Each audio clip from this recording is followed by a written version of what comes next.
When Greek historian Herodotus stepped off that boat onto Egyptian soil for the first time, he basically lost his mind. Like, imagine visiting a place where everything you thought was normal is completely backwards. That's what Egypt was for him. He straight up accused them of reversing the ordinary practices of mankind. Marriage, love, public affection, all of it seemed upside down to this guy. And honestly, he wasn't entirely wrong. The way Egyptians approached relationships was pretty wild compared to other ancient civilizations. Oh, and if you're enjoying these stories, I'd really appreciate a like or subscribe. Super curious where you're all listening from, so drop a comment with your location and what time it is there. Always blows my mind how people are falling asleep to this all over the world. All right, find that cozy spot. Take a nice slow breath and just let your body sink into whatever you're lying on. We're heading back to ancient Egypt, so congratulations. You just woke up in ancient Egypt.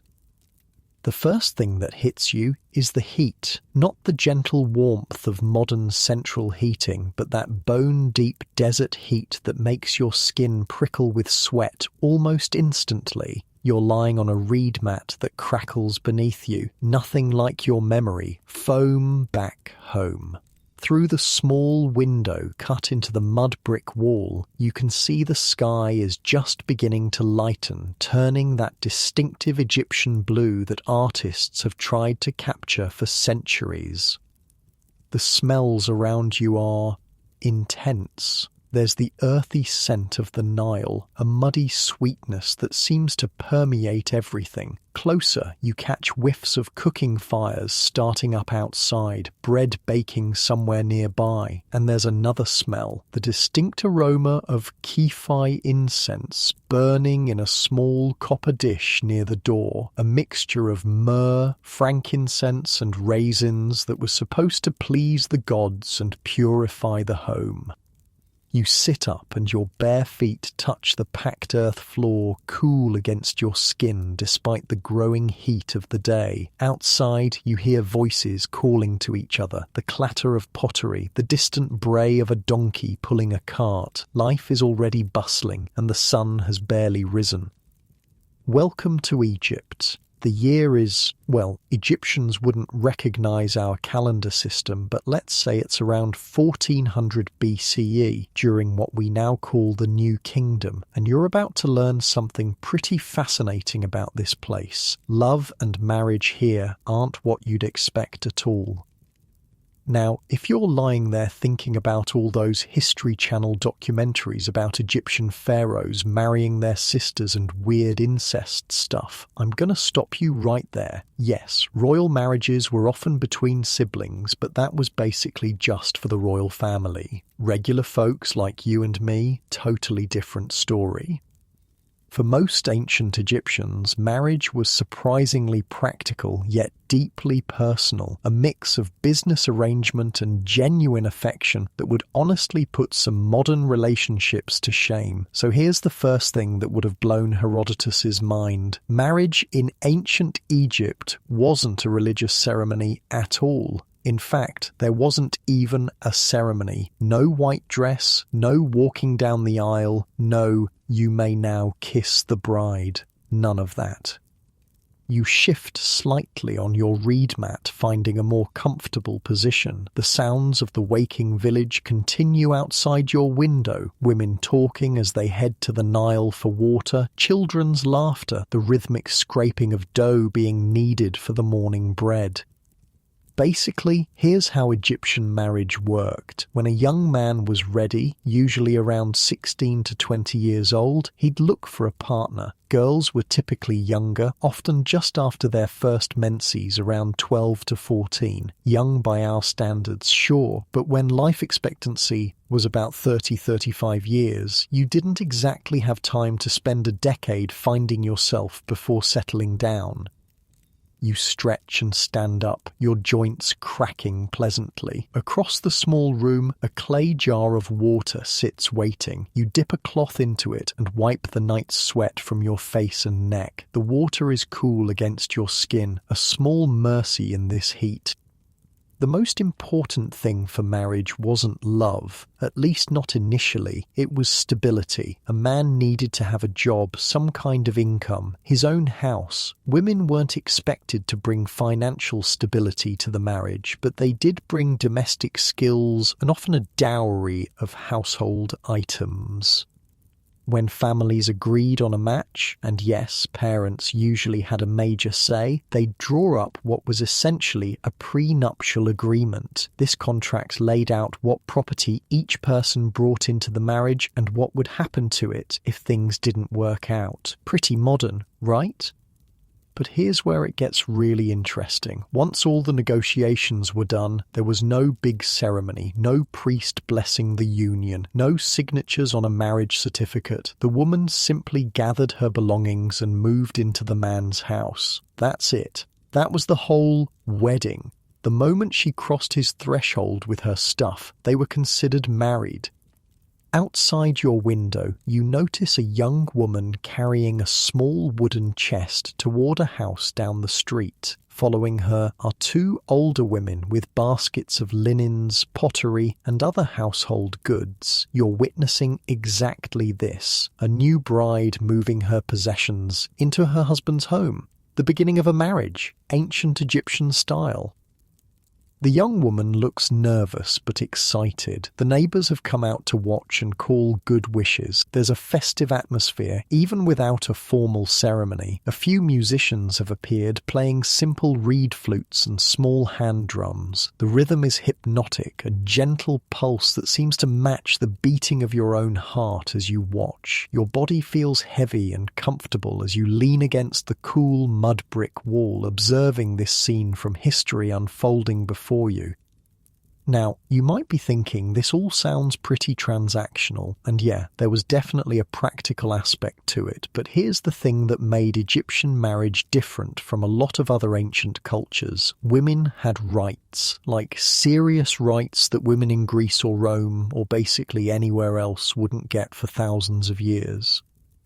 For starters, that prenuptial agreement we talked about, it protected the woman's property. Whatever she brought into the marriage remained hers. The husband couldn't touch it. She could also inherit property from her parents independently of her husband, and she could buy and sell property without his permission. You decide to follow the small wedding procession, your bare feet padding softly on the packed earth of the street. The heat is building as the sun climbs higher, and you can feel sweat beginning to trickle down your back. The smell of bread baking makes your stomach rumble. You haven't eaten yet today. The crowd turns down another street, and you follow, drawn by the music and celebration. The narrow street provides some blessed shade, and you feel your shoulders relax a bit as you escape the direct sun. What's really wild is that Egyptian women could divorce their husbands. Just like that. If things weren't working out, a woman could simply leave, taking all her original property plus a divorce settlement that was usually about 1/3 of the marital assets. In a world where women were basically considered property themselves in most places, this was revolutionary. Of course, men could divorce their wives too, but they'd have to pay up. And either way, any children from the marriage would stay with the mother. The father might provide some support, but custody defaulted to mom. Again, mind-blowing for the ancient world. The procession has stopped at a modest but well-kept house. The young bride is being welcomed by her new husband, a man perhaps a few years older than her. He looks nervous too, eager to please. His friends are clapping him on the back, making jokes that make him blush. The bride's mother is wiping away tears, but they seem to be happy ones. You lean against a wall across the street, your body feeling pleasantly heavy as you observe. This moment happening before you, this simple, ceremony-free wedding, is the foundation of Egyptian family life. But the really interesting thing about Egyptian marriage wasn't the legal stuff. It was the emotions. Despite marriages often being arranged for practical reasons, Egyptians actually valued romantic love. A lot. You close your eyes for a moment, feeling the rough texture of the mud brick wall against your back grounding you in this ancient moment. When you open them again, the bride and groom are sharing a shy smile. Despite all the practical arrangements that brought them here, there's a genuine warmth between them. The evidence for love in ancient Egypt is everywhere once you start looking. Their poetry is full of it, passionate, romantic verses that could rival anything from Shakespeare. To hear your voice is pomegranate wine to me. I draw life from hearing it. Could I see you with every glance, it would be better for me than to eat or to drink. Beautiful, right? This kind of love poetry was incredibly popular, especially during the New Kingdom period. Egyptians loved to express their feelings about each other, and they weren't shy about physical affection either.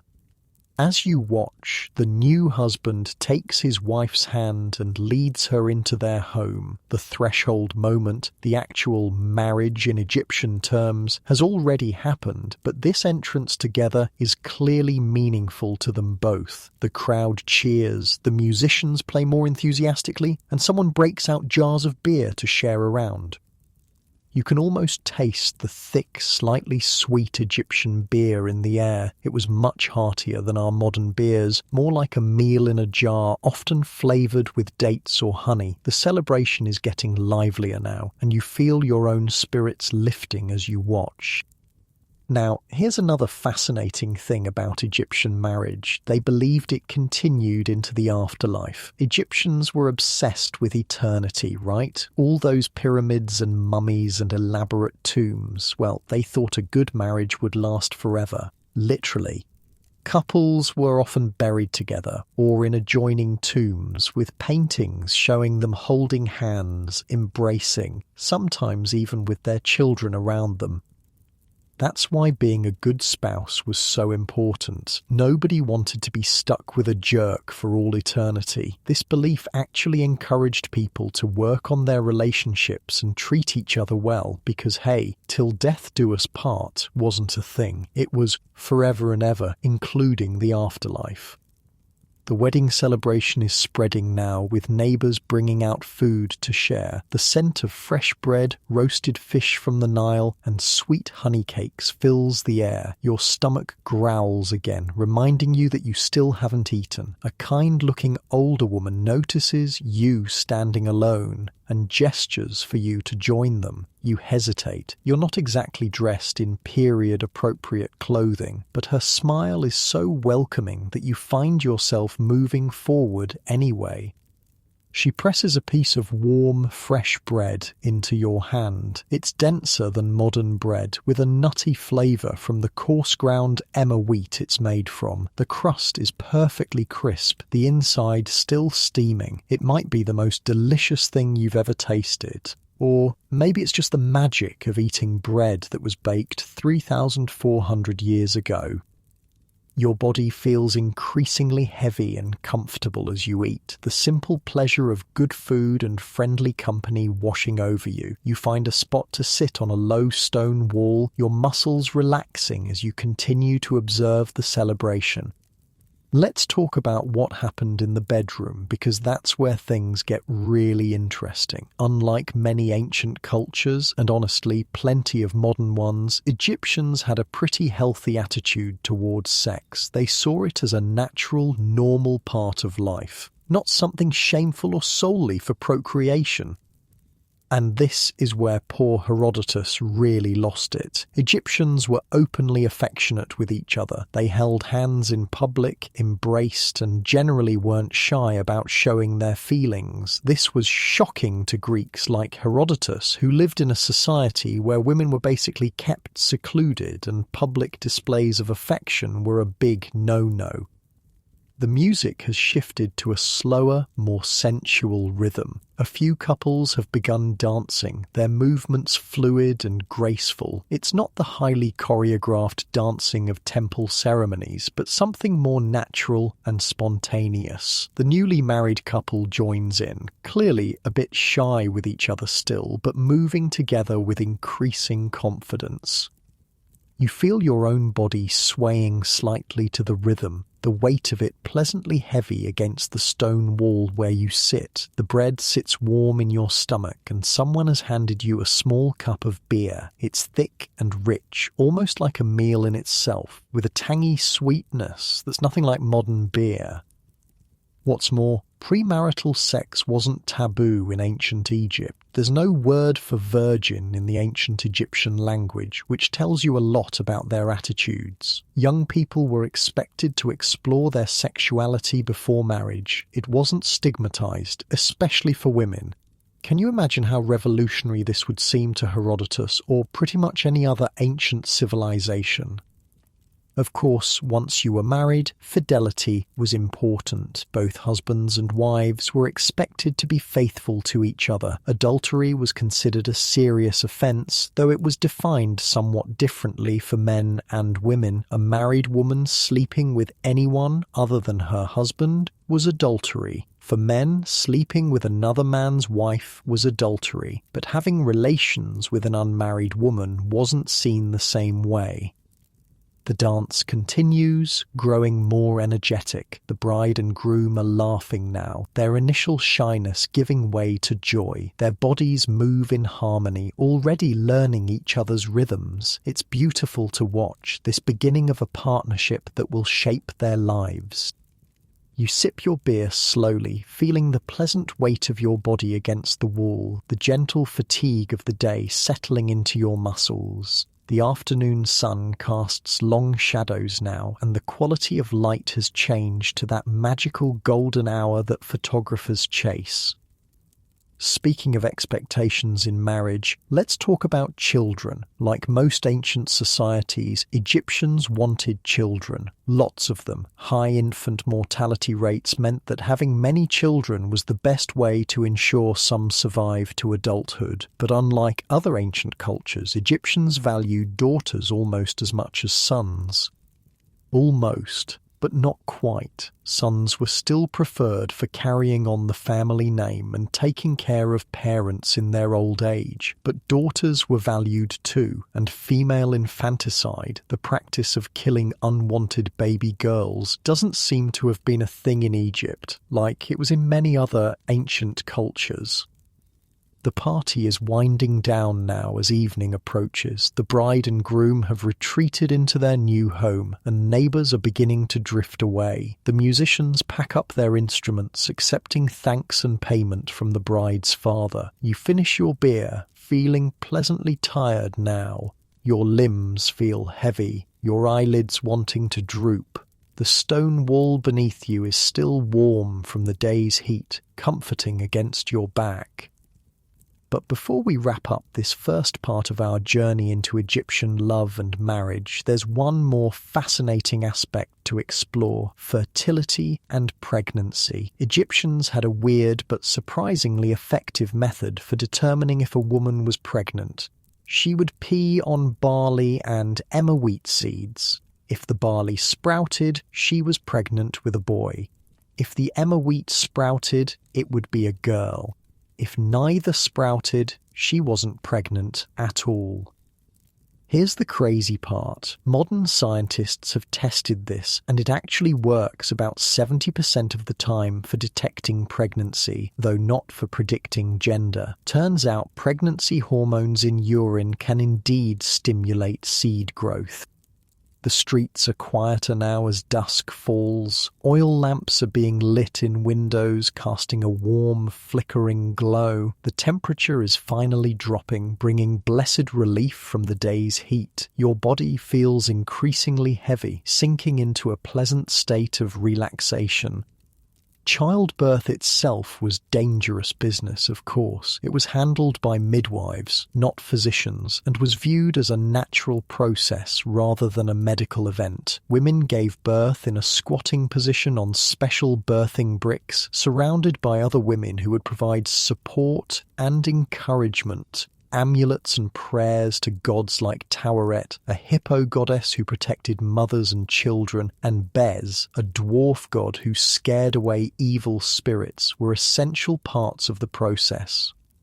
If a child survived to age 5, they could generally look forward to a decent lifespan for the ancient world, about 30-35 years for common folks, and up to 50-60 years for the upper classes who had better nutrition and didn't have to do hard physical labour.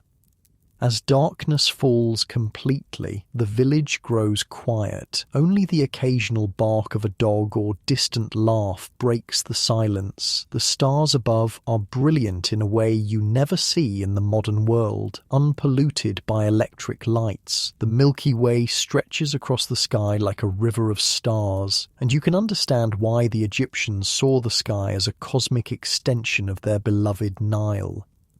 Your body feels incredibly heavy now, sinking into the ground beneath you. Your breathing has slowed, becoming deep and regular. The sights and sounds of ancient Egypt are fading slightly as your awareness turns inward. You feel yourself drifting, floating on the current of history.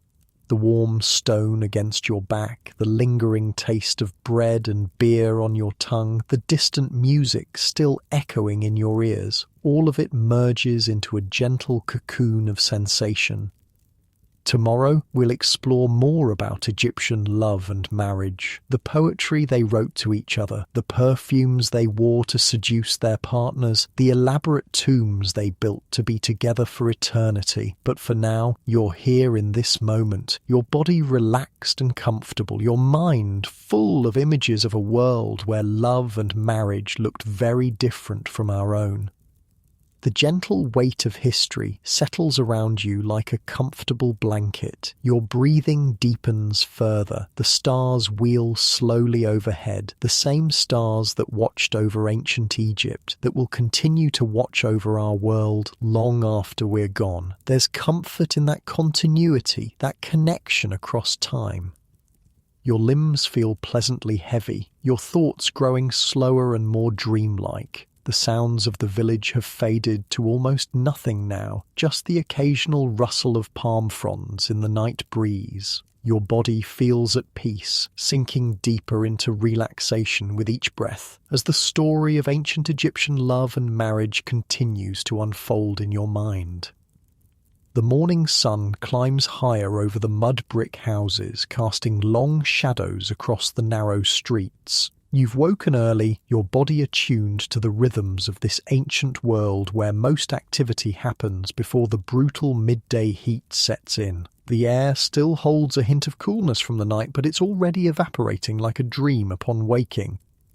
You stretch, feeling your muscles loosen pleasantly. The reed mat beneath you crackles as you sit up. That same earthy smell of the Nile hangs in the air, mingled now with the sense of cooking fires and fresh bread. Your stomach rumbles, reminding you that it's time to find something to eat. Outside, women are already lined up at the communal bread ovens, chatting as they wait for their loaves to bake. Children dart between houses, playing some game involving small clay tokens. A couple walks past, their hands casually intertwined, and you remember what you learned yesterday about Egyptian attitudes toward affection and marriage. Speaking of marriage, there's something fascinating about the actual process of finding a spouse in ancient Egypt. While parents often had significant input, young people weren't completely without choice, and the courtship process, honestly, it wasn't that different from modern dating in some ways. You make your way to a small market that's sprung up in a wider section of the street. Vendors have laid out mats with goods for sale, vegetables, fish from the Nile, beads, simple tools. You accept a piece of flatbread from a smiling woman who seems to recognize you from yesterday's wedding celebration. The bread is still warm, slightly chewy, with a nutty flavor that speaks of a simpler, purer grain than modern wheat.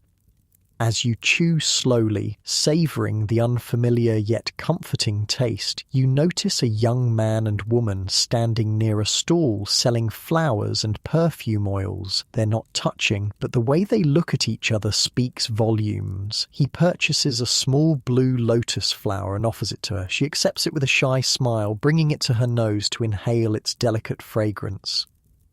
You're witnessing Egyptian courtship in action. Blue lotus flowers were powerful symbols of love and fertility associated with rebirth and the sun. They were also mildly psychoactive, producing feelings of relaxation and euphoria when brewed into wine or tea. Not exactly a box of chocolates, but definitely a romantic gesture.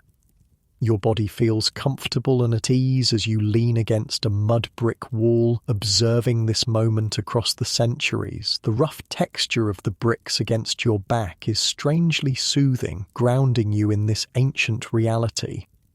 Courtship in ancient Egypt involved gifts like flowers, jewelry, or love poems written on papyrus or pottery shards. Young people might meet at religious festivals or family gatherings or be introduced by their parents. There were no formal dating rituals, but there were definitely ways to show interest and attraction. The couple has moved on now, walking close together without quite touching. They stop occasionally to look at other market stalls, clearly enjoying this simple time together before marriage might formalize their relationship. You finish your bread and decide to follow them at a respectful distance, curious about this glimpse into ancient romance. Your feet move quietly on the packed earth of the street, your body feeling pleasantly heavy and relaxed despite the growing heat of the day. What's particularly interesting about Egyptian courtship is how straightforward it could be. If a young man was interested in a woman, he might send a female relative as a go-between to speak with her mother. If the initial response was positive, gifts would follow and eventually the families would meet to discuss more practical matters. The young couple has stopped again, this time at a stall selling amulets and small statues of the gods. The man points to a figure of Hathor, the goddess of love, beauty and music, often depicted with cow horns and a sun disk. The woman nods and he purchases the small statuette for her. Their choices are significant. Hathor wasn't just any goddess. She was specifically associated with feminine love, sexuality, and motherhood. By giving her a Hathor amulet, he's making his intentions pretty clear. You shift your weight from one foot to the other, feeling the pleasant heaviness in your limbs.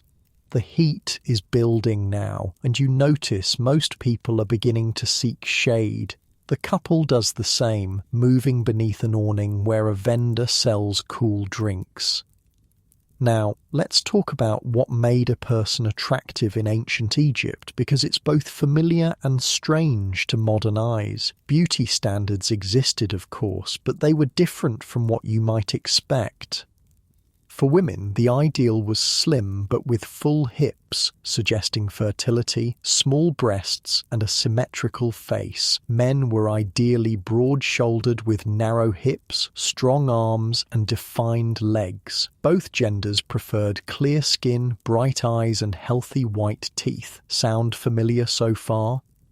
But here's where it gets interesting. Both men and women wore makeup, heavy black kohl around their eyes, green malachite eyeshadow, rouge for the cheeks, and henna for the lips and nails. This wasn't just for beauty. The heavy eye makeup helped protect against the glare of the sun, and even had antibacterial properties that prevented eye infections.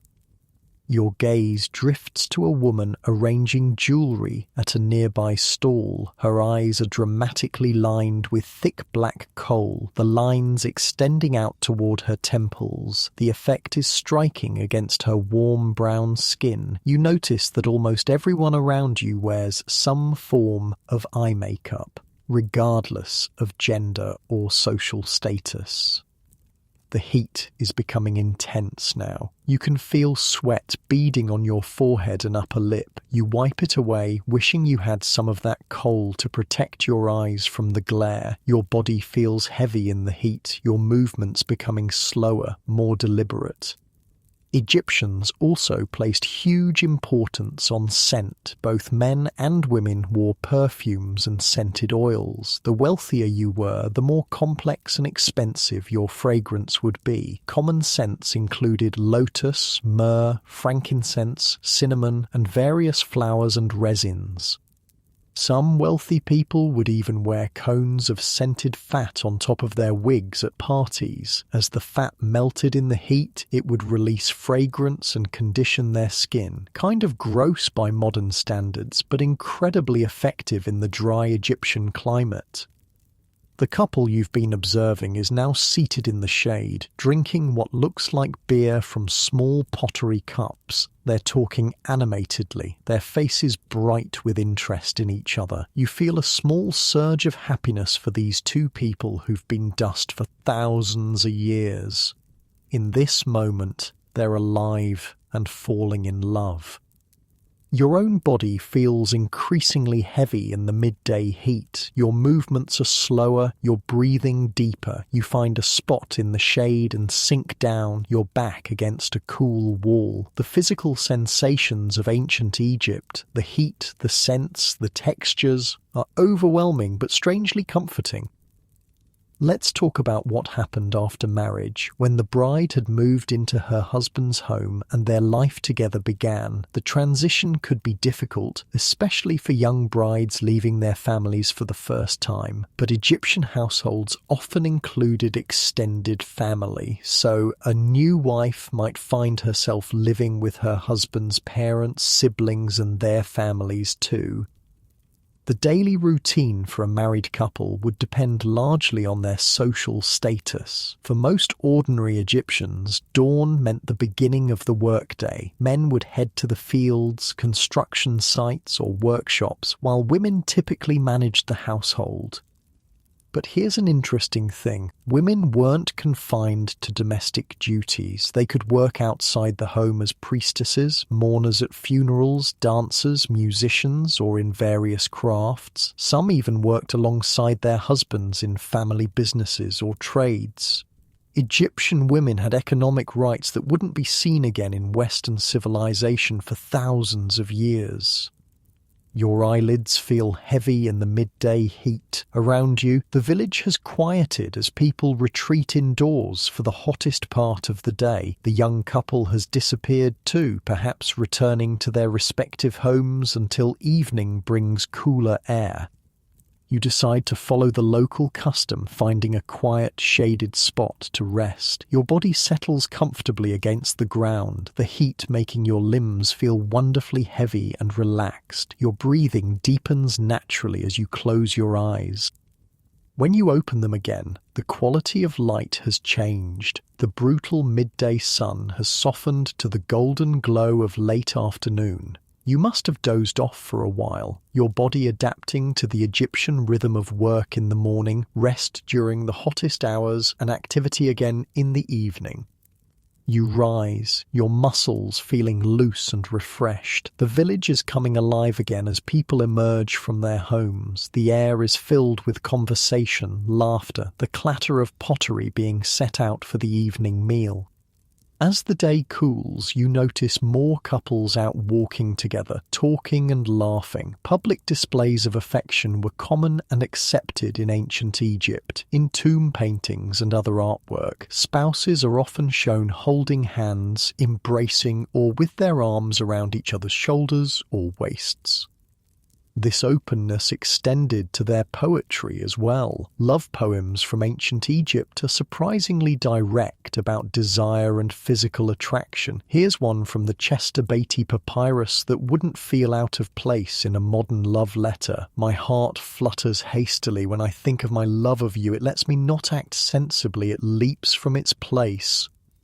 Your feet carry you toward the Nile, where people are gathering as the heat subsides. The great river gleams in the late afternoon light, a ribbon of molten gold winding through the green valley. Along its banks, couples stroll together, families set out simple picnics, and children splash in the shallows.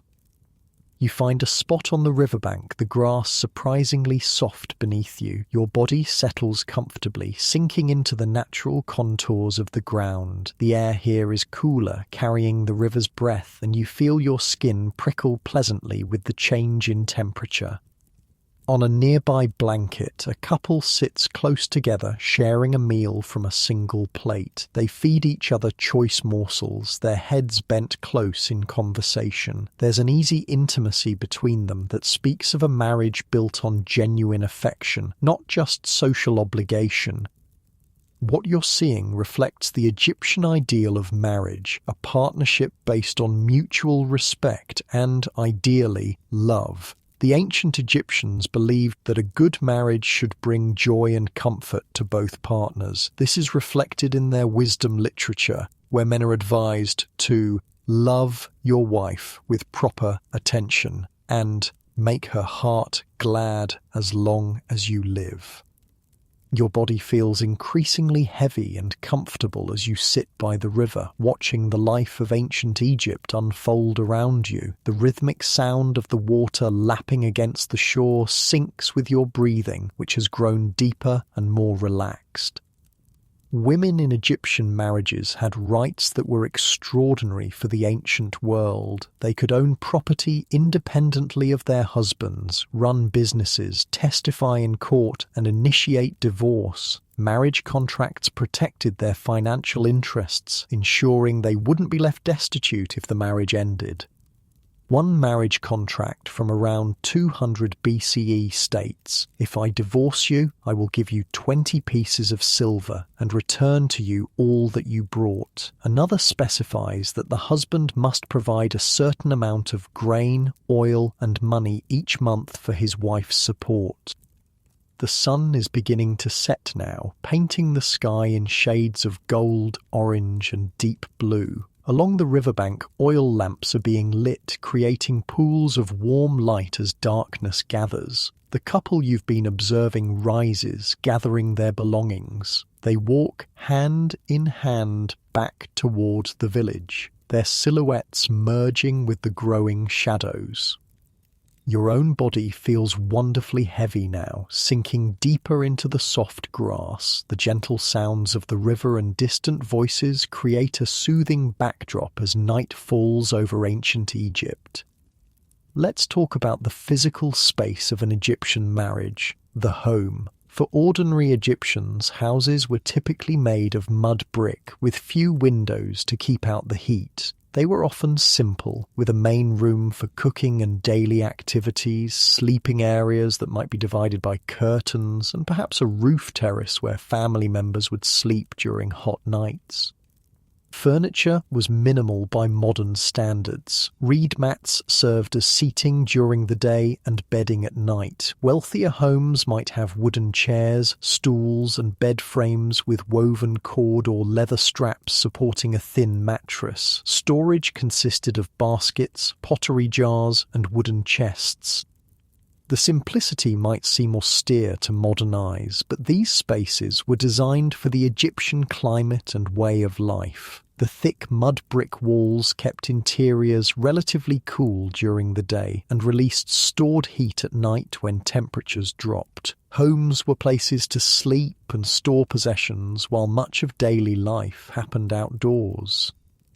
The darkness is nearly complete now, with only the stars and the scattered oil lamps providing light. The air has cooled considerably, a blessed relief after the day's heat. Your body feels increasingly heavy and relaxed, the tension of the day melting away into the soft ground beneath you.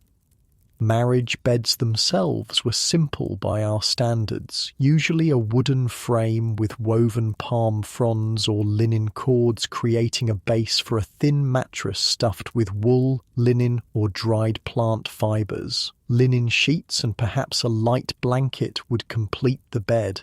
Headrests made of wood, stone, or ivory replaced pillows, designed to support the head while keeping elaborate hairstyles intact. Sexual relations between married couples were considered healthy and normal. Unlike many later cultures, the Egyptians didn't surround sex with shame or taboo. They viewed it as a natural, pleasurable part of life and marriage. The god Min, with his perpetually erect phallus, was celebrated rather than hidden away. This healthy attitude extended to contraception. The Egyptians had various methods for preventing pregnancy, including spermicidal recipes made from acacia gum, honey, and crocodile dung. While that last ingredient might make you cringe, acacia gum actually does have spermicidal properties. They also used linen sheaths, similar to modern condoms, and various herbal preparations as contraceptives and abortifacients.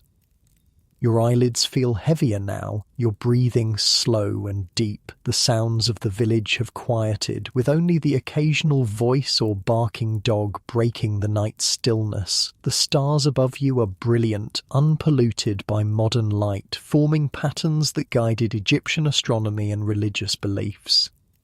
Family planning was important because children were highly desired. Infertility was considered a grave misfortune, and there were numerous religious practices, magical spells, and medical treatments aimed at helping couples conceive. Women would pray to gods associated with fertility, particularly Hathor, Isis, and Taweret, offering them special cakes shaped like male or female genitalia. Subtle, right?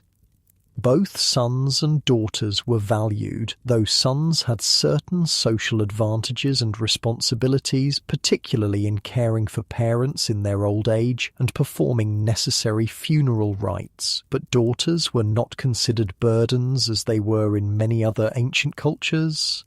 They could inherit property equally with their brothers and were not seen as financial drains requiring expensive dowries.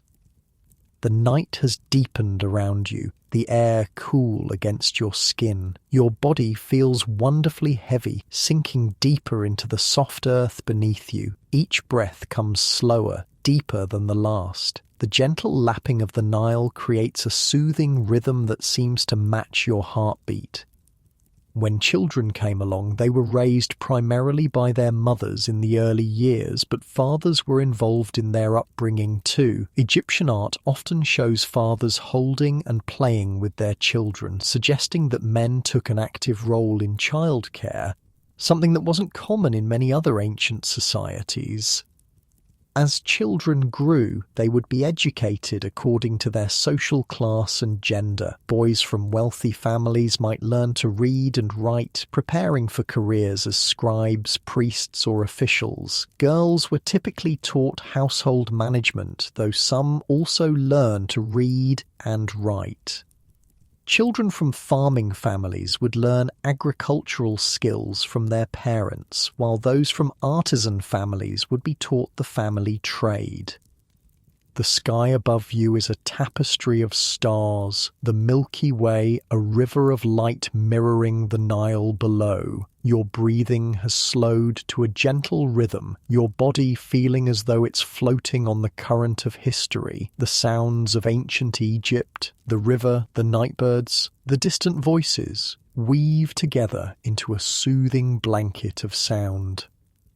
Despite the often practical nature of Egyptian marriage, the evidence suggests that many couples genuinely loved each other. Tomb paintings show spouses in affectionate poses, love poetry speaks of deep emotional and physical desire, and funerary texts express hopes for reunion in the afterlife.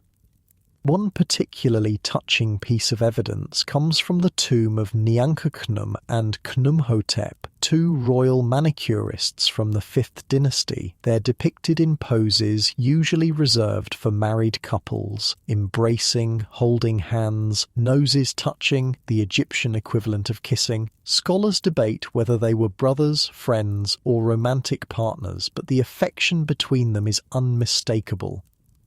Your consciousness is drifting now, floating between the present and this ancient world you've been exploring. Your body feels deliciously heavy, sinking deeper into relaxation with each breath. The sounds of the Nile and the night breeze through palm fronds create a gentle lullaby. The legacy of Egyptian marriage practices is a reminder that our modern Western concepts of marriage and gender roles aren't universal or timeless. The Egyptians created a system that, while not perfect, gave women remarkable rights and recognized the importance of mutual affection and respect between spouses. As you lie beneath the Egyptian stars, your body completely relaxed and at peace, you can almost feel the weight of history settling around you like a comfortable blanket. The Nile continues its eternal flow, just as it did when these marriage customs were living practices rather than historical curiosities. Your breathing has found the rhythm of the river, deep and steady. The tensions of the day have melted away, leaving only a pleasant heaviness in your limbs. Tomorrow we'll explore more about Egyptian love, marriage, and family life, the challenges couples faced, how they resolved conflicts, and the ultimate expression of their bond in the journey to the afterlife. But for now, you're here in this moment, suspended between worlds, your body completely at ease as the ancient Egyptian night embraces you. The first light of dawn paints the eastern sky with pale gold and rose. You find yourself awake early, your body having adjusted to the natural rhythms of ancient Egypt where people rise with the sun. The air holds that brief, precious coolness that will evaporate as soon as the sun climbs higher. You stretch on your reed mat, feeling your muscles loosen pleasantly. Outside, you can hear the village coming to life, the soft pad of bare feet on packed earth, the clatter of pottery as women prepare breakfast, the distant call of birds along the Nile. Today, you're curious about what daily married life was actually like for the ancient Egyptians. We've talked about how marriages were formed and the surprising rights women had, but what about the day-to-day reality? You rise and step outside, the cool earth pleasant against your bare feet. The smell of baking bread fills the air, making your stomach rumble with hunger. Women are already at the communal ovens, shaping dough into flat rounds or forming it into cones and loaves. Their hands move with practiced efficiency, their bodies swaying slightly as they work. Many chat and laugh together, turning a chore into a social occasion. Marriage in ancient Egypt was all about partnership and complementary roles. Men and women each had their domains, but these weren't as rigidly separated as in many ancient and not so ancient cultures. A woman standing near the ovens notices you and smiles, gesturing for you to join them. She hands you a piece of warm flatbread straight from the oven. It's denser than modern bread, with a nutty, earthy flavour. You savour it slowly, the simple pleasure of fresh bread transcending time and cultural differences. The woman who offered you bread is showing another, younger woman how to tell when the loaves are perfectly baked. From their resemblance, they might be mother and daughter, or perhaps sisters. This informal teaching, woman to woman, was how domestic skills were passed down through generations. Your body feels comfortable and at ease in the growing warmth of the morning. The bread settles pleasantly in your stomach and you find yourself drawn toward the river where more of the village's morning activities are taking place. For ordinary Egyptian families, the household was the woman's domain. She was responsible for managing domestic resources, grinding grain, baking bread, brewing beer, preparing meals, making and mending clothing, and raising children. This wasn't seen as demeaning work, but as essential to the family's well-being and prosperity. As you approach the riverbank, you see women washing clothing, beating fabric against smooth stones and laying it out to dry in the sun. Others are filling water jars to carry back to their homes. The Nile is the lifeblood of Egypt, central to every aspect of daily existence.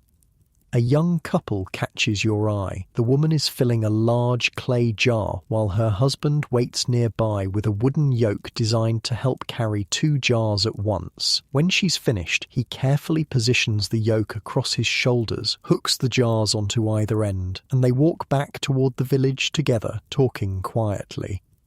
This small moment illustrates something important about Egyptian marriage. While there were distinct gender roles, there was also flexibility and cooperation. The woman has collected the water, traditionally a female task, but her husband is helping carry the heavy jars. They're working as a team. You follow them at a distance, curious about this glimpse into ordinary married life. The sun is higher now, its heat beginning to intensify. Sweat beads on your forehead and upper lip. You wipe it away, understanding why Egyptians preferred loose, light linen clothing and shaved their heads beneath their wigs.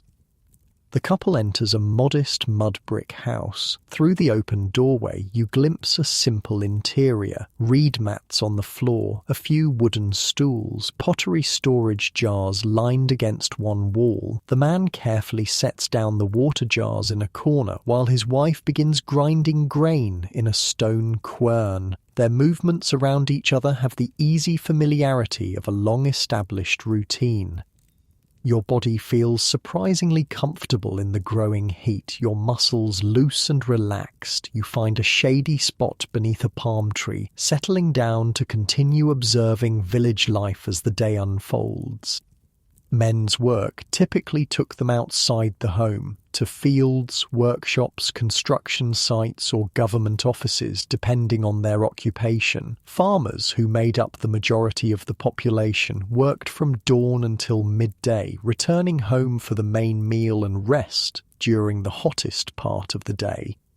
Artisans like carpenters, potters, metalworkers, and stonecutters usually worked in workshops, often passing their skills to their sons, who would eventually take over the family trade. Scribes worked in government offices, temples, or for wealthy private individuals, keeping records and handling correspondence. The village is quieter now as the sun climbs toward its zenith. Most people have retreated indoors to escape the worst of the heat. Your own body feels pleasantly heavy in the shade, your breathing naturally slowing to match the more relaxed rhythm of midday. Let's talk about the challenges Egyptian couples faced. Like married people everywhere and in every time, they had disagreements, faced hardships, and had to find ways to resolve conflicts. One common source of tension was probably extended family. Most households included not just the married couple and their children, but also parents, unmarried siblings, and sometimes other relatives. Living in close quarters with in-laws has tested marriages throughout history, and ancient Egypt was likely no exception.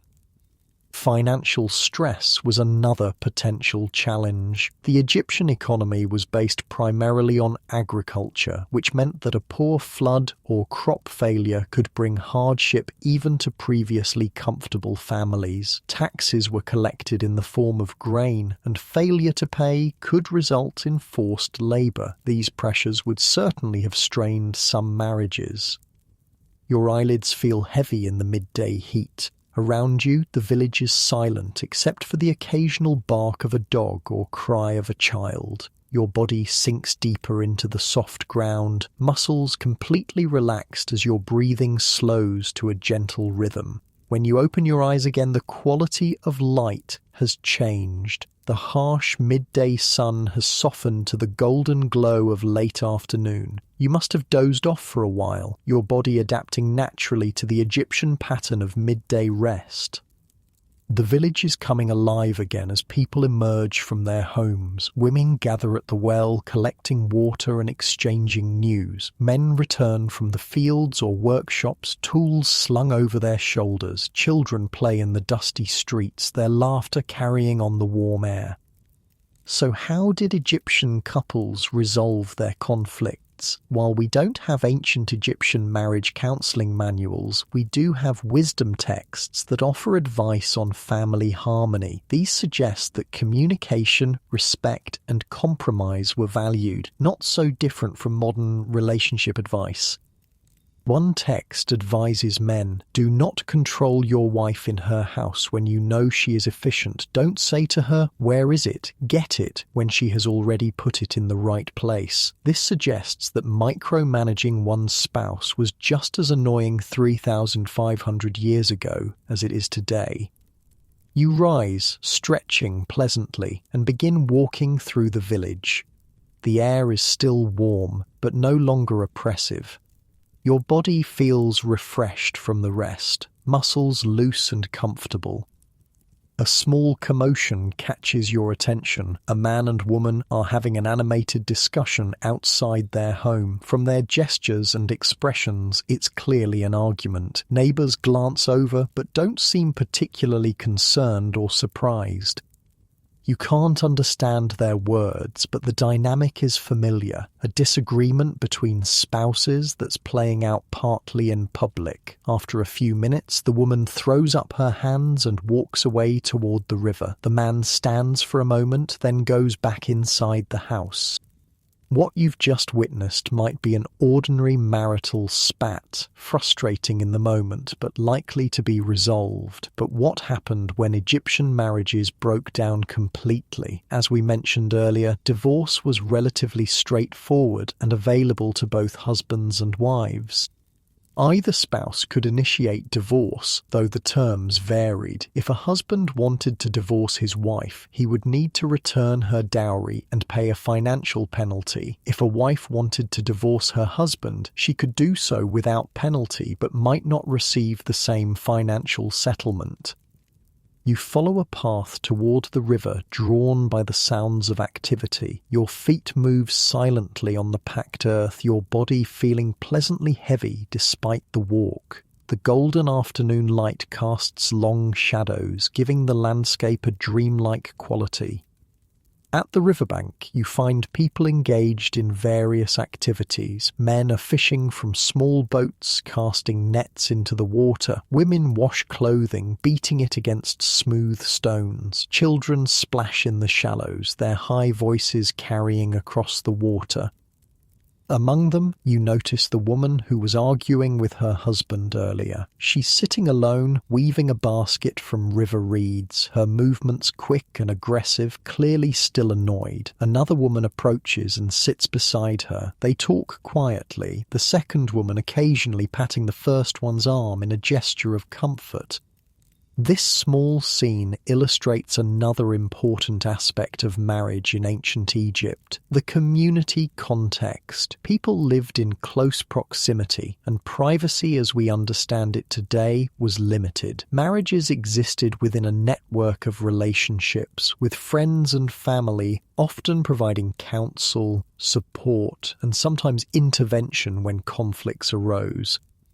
Your body feels increasingly relaxed as you find a comfortable spot on the riverbank. The muscles in your legs and back release their tension, sinking into the soft ground. The rhythm of the river flowing past matches your breathing, which has grown deeper and more even. Now, let's talk about something really interesting, the contrast between royal marriages and those of ordinary Egyptians. We've mostly been discussing how marriage worked for common people, but the pharaohs and royal family played by different rules. Royal marriages were primarily political alliances. The pharaoh would have one great royal wife who was his principal spouse and the mother of his heir, but he could also have numerous secondary wives. Unlike common Egyptians who practiced monogamy, the pharaoh's multiple marriages were seen as a reflection of his divine status. More shocking to modern sensibilities was the practice of sibling marriage within the royal family. Pharaohs often married their sisters or half-sisters, a practice that would have been taboo for ordinary Egyptians. This was justified by divine precedent. The gods Osiris and Isis were brother and sister, as well as husband and wife. The sun is beginning to set now, painting the sky in shades of gold, orange, and deep purple. Along the Nile, people are gathering up their belongings and heading back to the village. Your own body feels wonderfully heavy and relaxed, the day's heat slowly dissipating as evening approaches.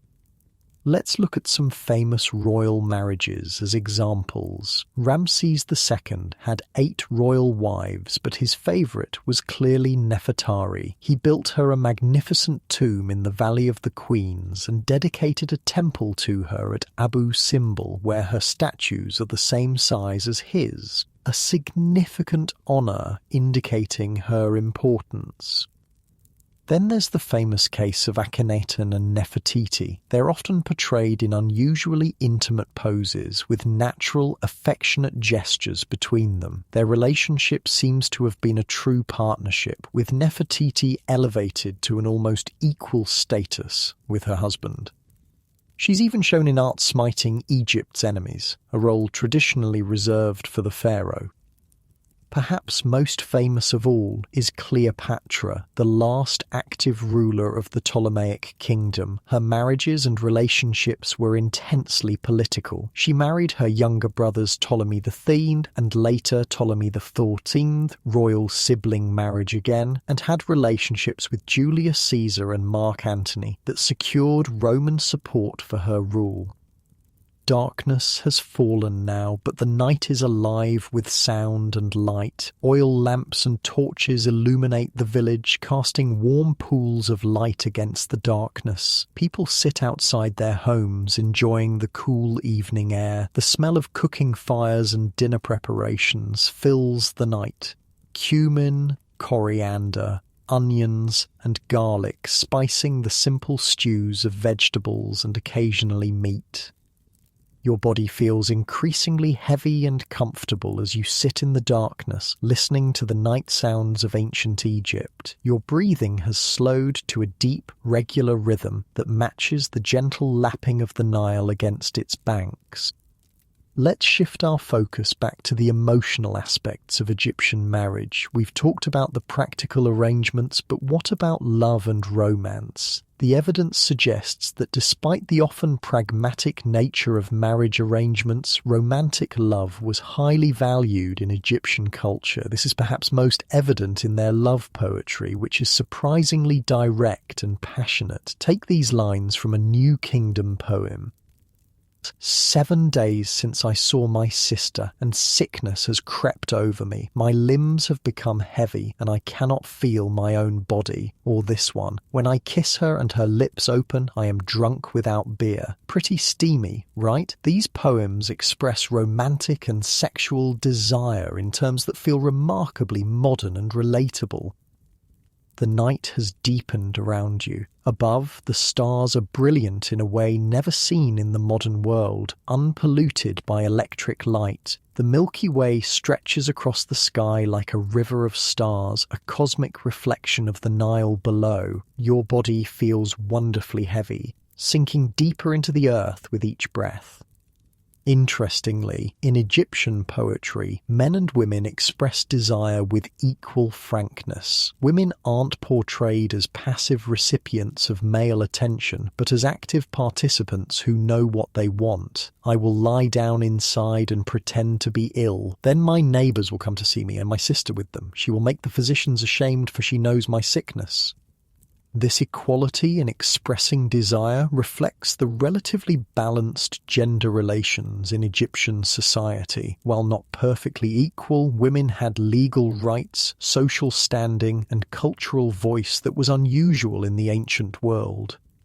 The village has grown quieter now as people retire to their homes. Only a few voices can be heard, along with the occasional barking of dogs and distant sound of music, perhaps from a celebration or gathering somewhere nearby. Your body feels completely at ease, muscles relaxed, breathing deep and regular.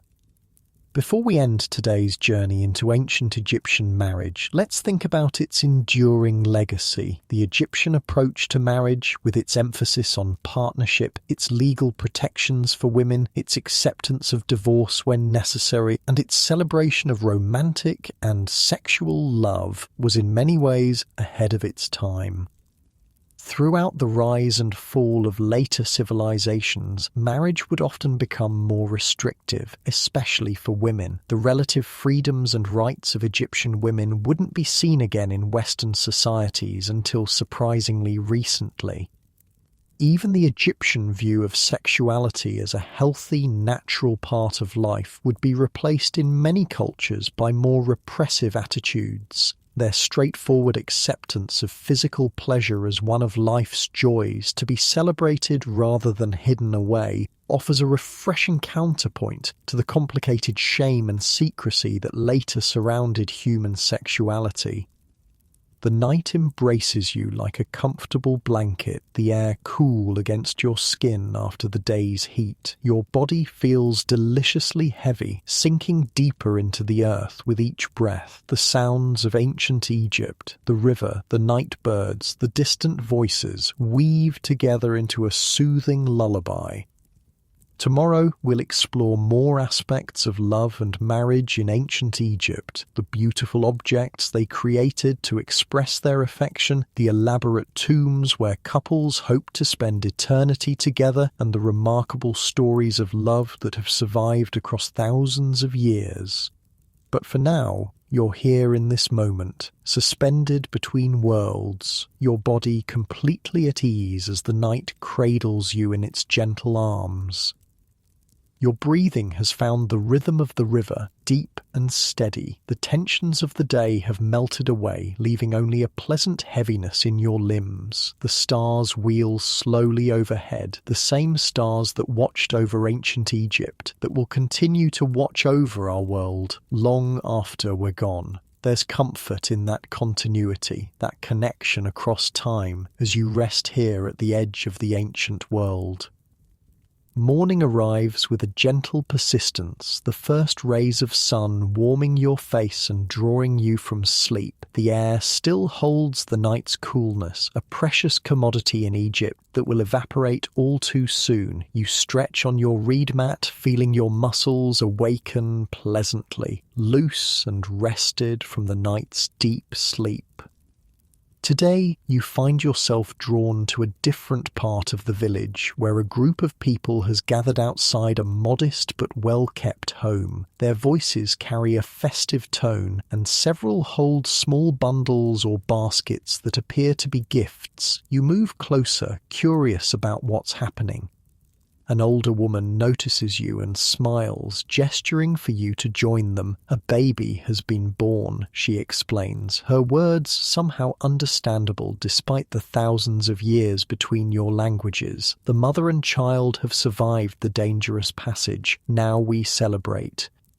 This gathering provides a perfect window into another aspect of Egyptian marriage, childbirth and family life. Having children was considered the primary purpose of marriage, though as we've seen, Egyptians also valued the emotional and physical intimacy between spouses.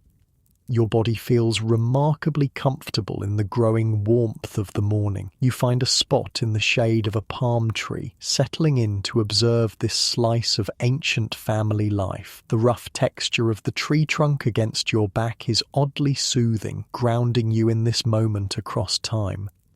Childbirth in ancient Egypt was dangerous for both mother and baby. Women gave birth in a squatting position on special birthing bricks, surrounded by female relatives and midwives who would offer practical help and spiritual support. Amulets, spells, and prayers to protective deities like Tauret, the pregnant hippopotamus goddess, and Bez, the dwarf god who scared away evil spirits, were essential parts of the process. The door of the house opens and a young man emerges, his face glowing with joy and relief. The crowd offers congratulations, pressing their gifts into his hands: small jars of honey, amulets for protection, swaddling cloths. He accepts each with thanks, occasionally wiping tears from his eyes. This new father's emotional response tells us something important about Egyptian family dynamics. Fathers were actively involved in their children's lives from birth, not distant authority figures, but engaged, loving parents. Egyptian art often shows fathers holding and playing with their children, and wisdom texts advise men to teach their sons and provide for their daughters.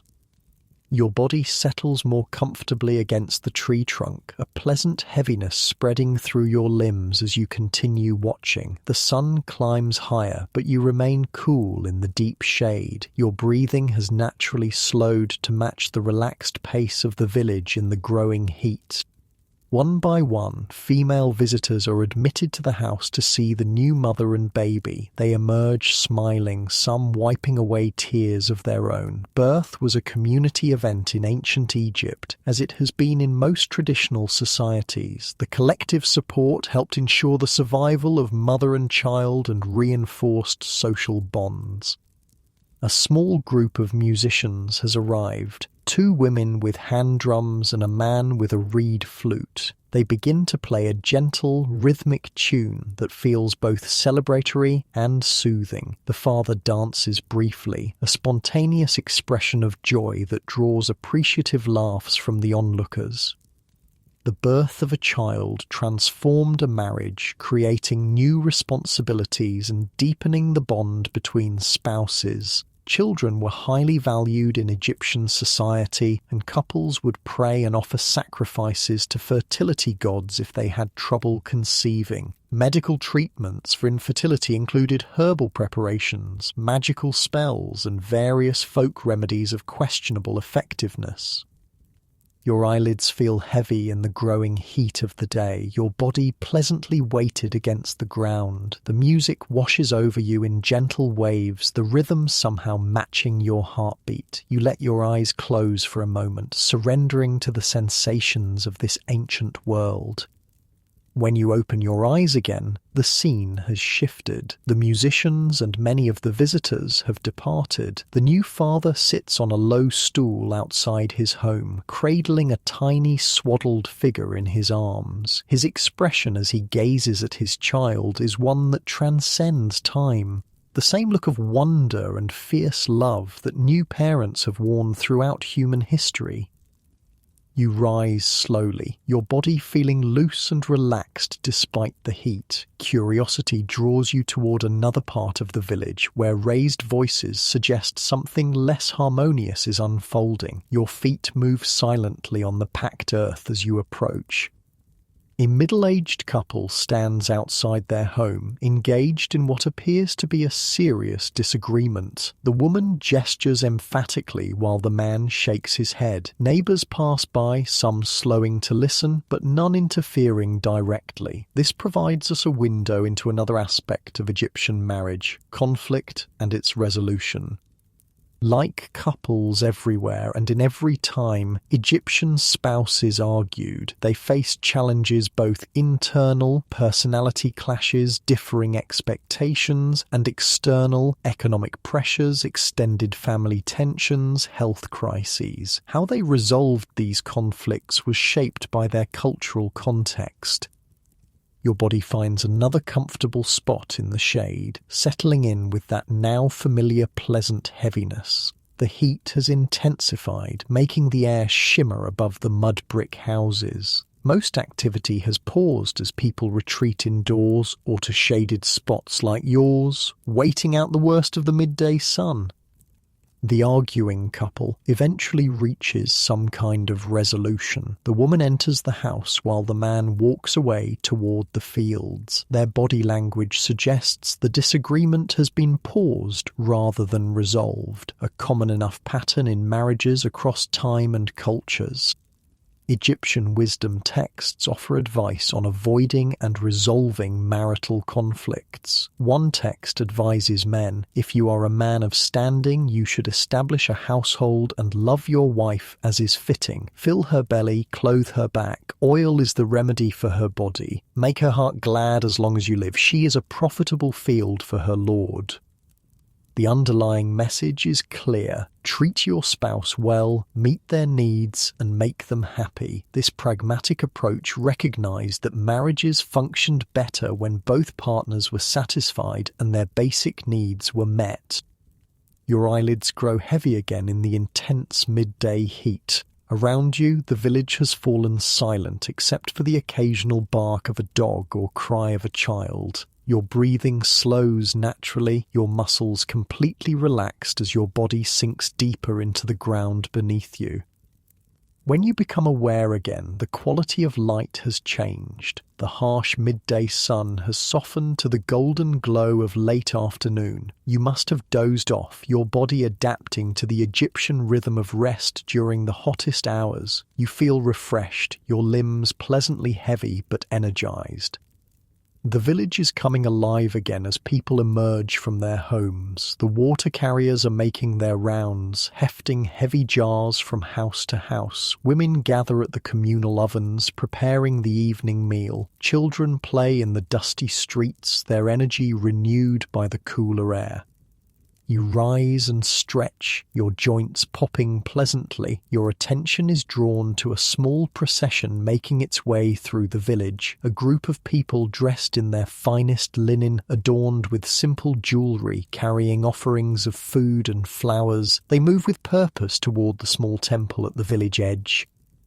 Curious, you follow at a respectful distance. Your body moves easily through the warm afternoon air, muscles loose and comfortable after your rest. The procession leads to a modest shrine dedicated to Hathor, the goddess of love, beauty, music, and motherhood, often depicted with cow horns and a sun disk.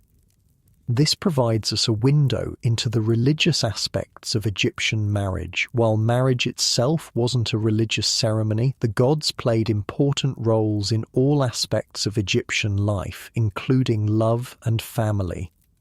Couples would pray to various deities for blessings on their marriage. Hathor was particularly associated with feminine love and sexuality. Isis, who searched tirelessly for her murdered husband Osiris, represented faithful married love. Taweret protected pregnant women, while Bes watched over households and childbirth. The procession has reached the shrine now. The offerings are placed before the goddess's image, a beautiful woman with cow's ears, her head crowned with horns and a sun disk. Incense is lit, filling the air with the sweet, heavy scent of kaifi, a mixture of myrrh, frankincense, cinnamon, and other aromatics. You stand at the edge of the gathering, your body feeling increasingly heavy and relaxed as the incense smoke swirls around you. The priest begins a rhythmic chant, his voice rising and falling in patterns that somehow bypass your conscious mind and speak directly to something deeper. This ceremony offers a glimpse into how the spiritual and earthly aspects of marriage were intertwined for ancient Egyptians. The gods weren't distant figures, but present forces in daily life, involved in every aspect of human existence from conception to death and beyond. The chanting continues, growing more hypnotic. Your breathing naturally slows to match its rhythm, your body feeling increasingly heavy and at peace. The golden afternoon light bathes everything in a warm glow that seems to blur the boundaries between the physical world and the divine realm. As the ceremony concludes, the participants disperse, returning to their homes with expressions of peace and satisfaction. You follow the crowd back into the village centre, your body moving with that same pleasant heaviness, as if you're floating slightly above the ground. The village square is busy now with evening activities. Women chat as they prepare food, men gather in groups to discuss the day's work, children play games of skill and chance, dogs weave between it all in eternal hope of scraps. Community life provides the context within which individual marriages existed. You notice an elderly couple sitting together outside their home, watching the activity with contented expressions. They must be in their 50s or 60s, remarkably old for ancient Egypt, where life expectancy for common people was usually 30-40 years. The woman is weaving a basket, her fingers moving with practiced skill despite their gnarled appearance. The man is carving something from a piece of wood, occasionally showing his progress to his wife, who nods approval. This couple represents a successful Egyptian marriage, one that has endured through childbearing years into what we would now call middle age. Their comfortable silence speaks of decades of companionship, their occasional glances holding the easy intimacy of those who know each other deeply. Your body settles onto a low wall near them, the stone still warm from the day's heat. The pleasant weight in your limbs increases as you sit, your breathing slowing to match the peaceful rhythm of the evening. The sounds of village life, conversation, laughter, the clatter of cooking pots create a soothing backdrop. Another fascinating aspect of Egyptian marriage was its expected continuation in the afterlife. The Egyptians believed that death was not the end, but a transition to another form of existence. Married couples were often buried together or in adjoining tombs, with the expectation that they would reunite in the field of reeds, the Egyptian paradise. Tomb paintings frequently show couples together, sometimes holding hands or embracing, surrounded by the activities they enjoyed in life, feasting, music, hunting in the marshes. These images were not just commemorations, but magical aids intended to make these pleasures available to the deceased couple for eternity. The elderly couple has noticed your attention and smiles in your direction. The woman says something to her husband, who nods and calls out an invitation for you to join them. You move closer, settling onto a mat they indicate beside them. Up close, their faces are maps of their lives, lined by sun and experience, but with eyes that remain bright and alert. 52 years, the woman says, somehow understandable to you. We have been together 52 years. She reaches for her husband's hand, their fingers intertwining with the easy familiarity of thousands of such gestures over decades. We were fortunate, the man adds. 6 children and 4 still live, 17 grandchildren. His voice holds the simple pride of a man who has fulfilled his life's purpose according to his culture's values. This long marriage would have been exceptional in ancient Egypt, where average lifespans were short by modern standards, yet it represents the ideal, a lifelong partnership that produced children, contributed to the community, and would continue into eternity. Your body feels increasingly heavy and relaxed as you sit with this elderly couple in the fading light. The day's heat is dissipating, replaced by the pleasant coolness of evening. Your breathing has slowed to a deep, regular rhythm that matches the peaceful pace of life around you. As darkness falls, oil lamps are lit throughout the village, casting warm pools of golden light against the deepening blue of night. The elderly couple's daughter brings them a simple meal: bread, onions, a bit of fish from the Nile, a small jar of beer. They share it with natural grace, occasionally offering you portions which somehow appear in your hands, though you don't remember reaching for them. The night deepens around you. Stars appear, brilliant and numerous in a way never seen in the modern world with its light pollution. The Milky Way arches overhead, a river of stars mirroring the Nile below. Your body feels wonderfully heavy now, sinking into the earth as if becoming part of this ancient world. The elderly husband begins to tell a story, a tale of Isis and Osiris, the divine couple whose love conquered even death. His voice is melodic, practiced in the art of storytelling that was so central to Egyptian culture before writing became common. His wife occasionally adds details he forgets, their shared telling creating a seamless narrative.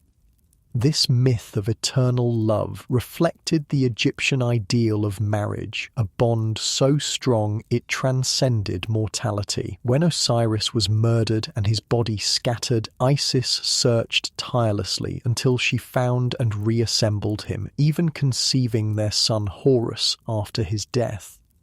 This divine example provided the pattern for human marriages, faithful, enduring, extending beyond the grave.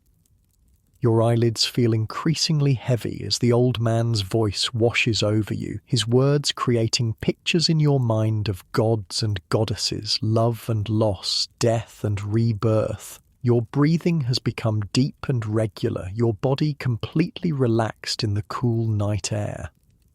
The story ends, but its echoes remain in your mind as the elderly couple bids you good night. They rise with the careful movements of age and make their way into their home, supporting each other with practiced ease. The woman turns at the doorway to smile at you once more before they disappear inside. You remain seated on the mat, your body too pleasantly heavy to move just yet. Around you, the village is settling for the night. Voices quiet, lamps are extinguished one by one until only the stars provide light. The air carries the sense of cooling earth, distant cooking fires, and the ever-present Nile. Tomorrow we'll explore the final aspects of love and marriage in ancient Egypt, the beautiful objects they created to express their affection, the elaborate preparations for the afterlife where they hoped to spend eternity together, and the legacy of their approach to marriage that continues to resonate through history. But for now, you're here in this moment, suspended between worlds, your body completely at ease as the ancient Egyptian night embraces you in its gentle arms. Your breathing has found the rhythm of the sleeping village, deep and steady. The tensions of the day have melted away, leaving only a pleasant heaviness in your limbs. The stars wheel slowly overhead, the same stars that watched over ancient Egypt, that will continue to watch over our world long after we're gone. There's comfort in that continuity, that connection across time, as you rest here at the edge of the ancient world. You wake to the gentle touch of dawn light on your face. The air still holds the night's coolness, a blessed relief before the heat returns. For a moment you're disoriented, caught between your modern reality and this ancient world you've been exploring. Then the sounds and smells of Egypt flood your senses, anchoring you once more in this distant past. The scent of baking bread drifts through the air, mingled with the ever-present earthy aroma of the Nile. Outside, you can hear the village coming to life. The soft pad of bare feet on packed earth, the clatter of pottery, the calls of awakening birds. Your body feels surprisingly rested, loose and comfortable on the simple reed mat. Today you find yourself drawn to a different part of the village, where skilled artisans work. The narrow street opens into a small courtyard where several workshops cluster together. The sound of hammering, the hiss of metal cooling in water, the rasp of sandstone on wood, all blend together in the rhythmic symphony of creation. You pause at the entrance to a jeweller's workshop, fascinated by the delicate work taking place inside. A middle-aged man sits cross-legged on a mat, bent over a small copper table. His fingers move with incredible precision as he shapes a piece of carnelian into a heart amulet. Beside him, a younger man, perhaps his son, carefully strings beads of lapis lazuli, turquoise, and gold onto a linen thread. The jewelry being created here offers another window into Egyptian concepts of love and marriage. Egyptians adored personal adornment, and jewelry wasn't just decorative, it carried deep symbolic and sometimes magical significance. Heart amulets, like the one being crafted, represented not just romantic love, but the seat of thought, emotion, and character. Your body settles comfortably against a mud brick wall, the rough texture pleasantly grounding against your back. The morning air is still cool enough to be refreshing, and you breathe deeply, filling your lungs with the scents of the workshop, hot metal, stone dust, beeswax, and the faint sweetness of the gum arabic used as adhesive.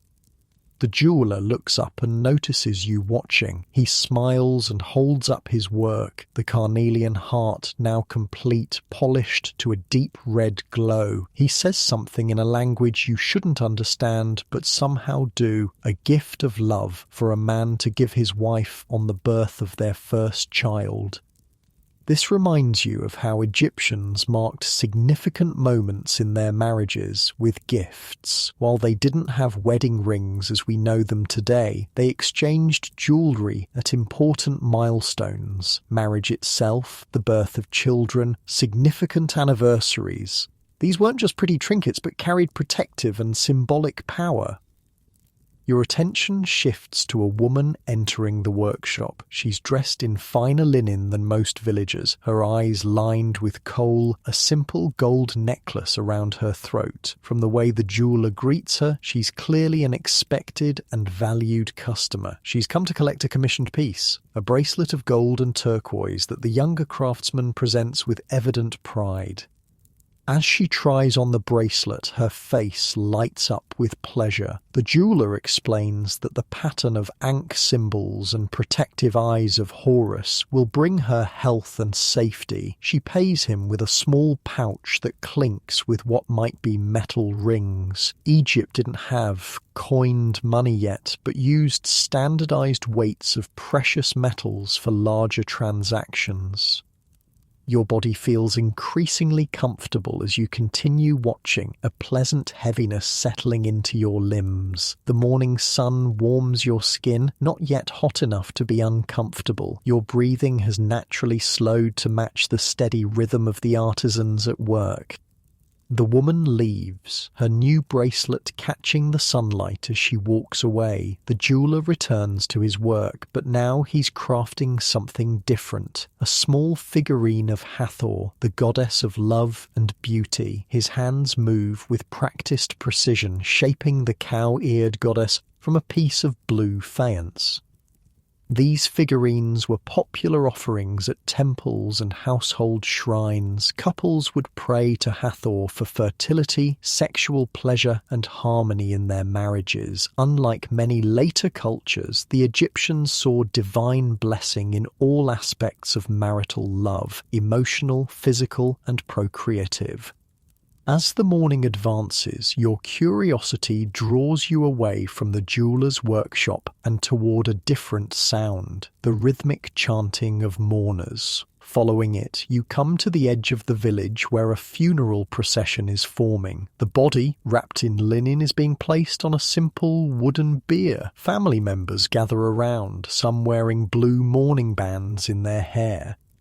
This offers a final, essential window into Egyptian marriage, how it was believed to continue after death. For the Egyptians, death wasn't the end, but a transition to another form of existence. The elaborate preparations for burial, the tomb goods, the mummification process, all were designed to ensure the deceased would enjoy eternal life. Your body finds a respectful distance from which to observe, settling onto a low stone wall. The heat is building now, but you're partially shaded by a sycamore fig tree. Your limbs feel pleasantly heavy as you watch the procession begin its slow journey toward the cemetery at the desert's edge.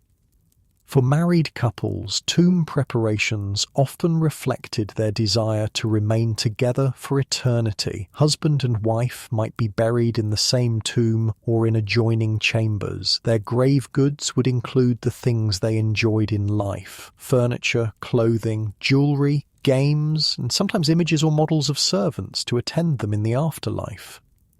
Tomb paintings and reliefs often showed the couple seated together at an offering table, holding hands or embracing. These images weren't just commemorative, but magically effective, designed to make the reality they depicted come true in the afterlife. Through these representations, the couple would continue to enjoy each other's company for eternity.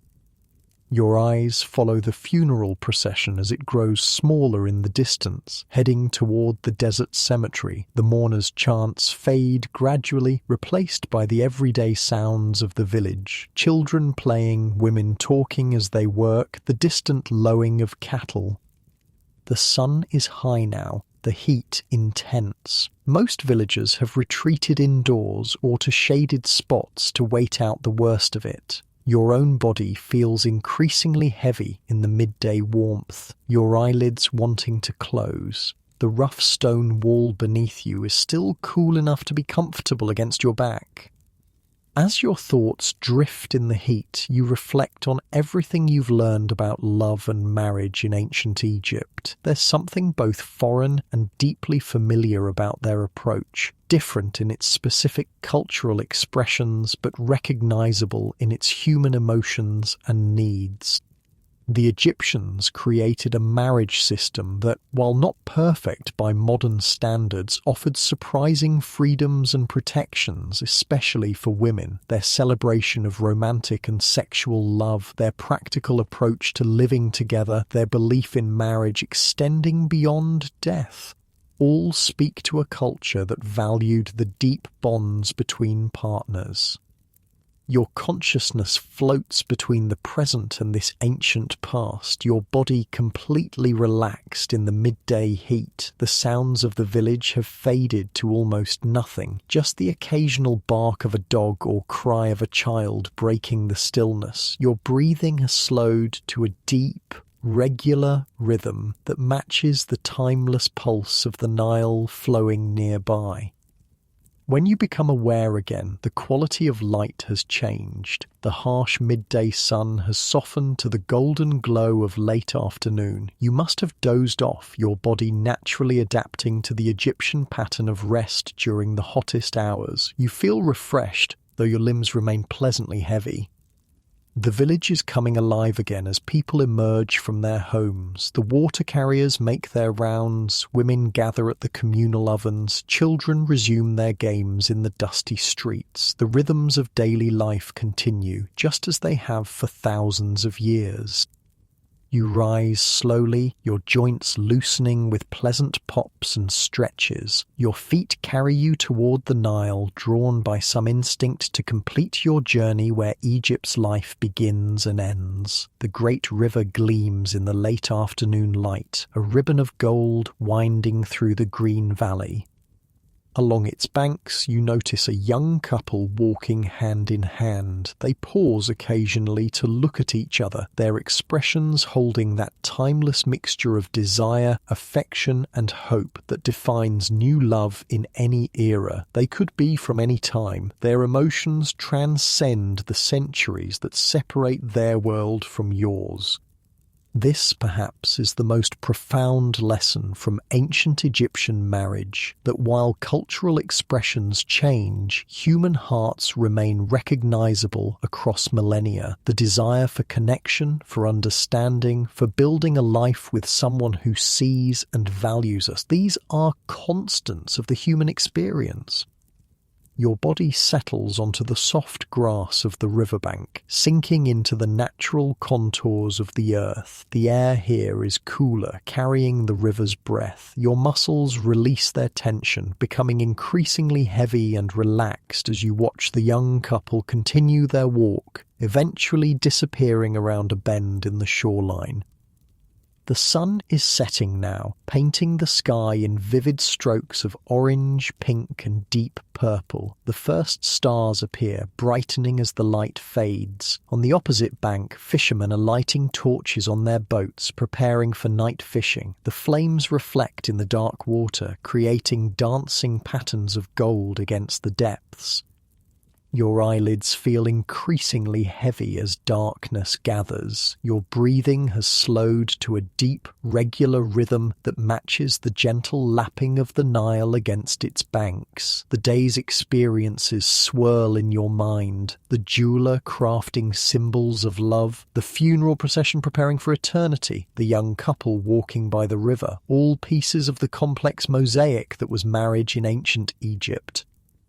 The night deepens around you. The air cools, but you feel perfectly comfortable, your body heavy and warm against the earth. The stars multiply until the sky is filled with their brilliance, unpolluted by modern lights. The Milky Way stretches across the heavens, a celestial echo of the Nile below. Your consciousness begins to drift, floating between this ancient world and the edges of sleep. The sounds of night birds, distant voices from the village, and the eternal murmur of the river blend into a soothing lullaby. Your muscles have completely relaxed, your body feeling as though it's sinking gently into the ground beneath you. As you hover on the threshold of sleep, you reflect one final time on what you've learned. The ancient Egyptians approached marriage with a practical wisdom that balanced social needs with personal happiness. They recognized the importance of legal protections and property rights, but also celebrated the profound emotional and physical connection between spouses. They saw marriage not as a single ceremony, but as a journey that extended beyond death into eternity. Your eyes close fully now, too heavy to keep open. Your breathing deepens further, becoming slow and regular. The weight of your body against the earth is profoundly comforting, as if you're being held in gentle, invisible arms. The borders between you and the ancient world begin to blur. Time itself becoming fluid and dreamlike. Perhaps there's wisdom for us in the Egyptian approach to marriage, their straightforward acceptance of human needs and desires, their balance of pragmatism and romance, their vision of love as something that transcends mortality. As different as their world was from ours, their hearts beat with the same hopes and fears, joys and sorrows. Your mind grows quieter now, thoughts slowing and stretching like honey poured from a jar. The sounds of ancient Egypt, the Nile, the night birds, the distant village fade into a gentle background hum that cradles your consciousness. Your body has become wonderfully heavy, sinking deeper into relaxation with each breath. Sleep begins to embrace you, soft and irresistible. The stories of ancient Egyptian couples, from powerful pharaohs and their queens to humble farmers and their wives, continue to echo in your mind, but more distantly now, like voices heard through water. Their love stories, preserved in poetry and art, in tomb paintings and precious amulets, have survived thousands of years to touch your heart. Your breathing becomes the rhythm of the river, deep and eternal. The weight of your eyelids is too great to resist, your muscles completely surrendered to gravity's gentle pull. The boundaries between your body and the earth beneath you seem to dissolve, as if you're becoming part of this ancient land. The last threads of waking thought unravel into the approaching depths of sleep. You're vaguely aware of the stars wheeling slowly overhead, the same stars that watched over countless Egyptian marriages that will continue their silent journey long after our brief lives have ended. There's profound peace in that continuity, that connection across time. And now, Sleep takes you completely, drawing you down into its warm, dark waters. Your conscious mind surrenders to dreams, perhaps of golden palaces along the Nile, of lovers exchanging lotus flowers, of couples reuniting in the field of reeds for all eternity. The ancient Egyptians believed that dreams were messages from the gods or glimpses of the other world. Who knows what wisdom they might whisper to you in the depths of night? As you drift deeper into sleep, carried on the current of history, the last sensation is of profound peace, your body completely at rest, your mind quiet, your spirit connected across the millennia to those ancient people who, like us, sought love, created families, and hoped their bonds would last forever. Sleep well, dreamer of ancient dreams, sleep well.